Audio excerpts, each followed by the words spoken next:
வணக்கம். இன்னைக்கு கதிரன் சோம்ல ஒரு சூப்பரான தொண்டைக்கு இதமான உடம்போட ஜீரண சக்திக்கு ஏற்ற மணமணக்கிற ரசம் எப்படி செய்யலாம் அப்படிங்கிறத பார்க்கலாம் வாங்க. இதுக்கு ஃபர்ஸ்ட் பூண்டு, ஜீரகம், மிளகு, அதுக்கப்புறமா வரமிளகாய், அதுக்கப்புறம் கொஞ்சம் கருவேப்பிலை இதை நல்லா போட்டு மிக்சியில் கொஞ்சம் இந்த மாதிரி அரைச்சி எடுத்துக்கிறோம். அதுக்கப்புறம் ஊற வச்ச புளியை நல்லா நம்ம மிக்ஸ் பண்ணி அதை நம்ம கரைச்சி எடுத்துக்கிறோம்.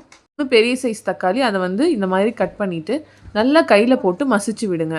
அதுக்கப்புறமா கையளவு கொத்தமல்லி தலையை எடுத்து அதையும் நல்லா கையில் மசிச்சு விடுறோம். அதுக்கப்புறம் மஞ்சத்தூள், சுவைக்கேற்ப உப்பு இதை நல்லா சேர்த்து கலக்கி விட்டுட்டு அதுக்கப்புறம் கொஞ்சமாக வெல்லம்.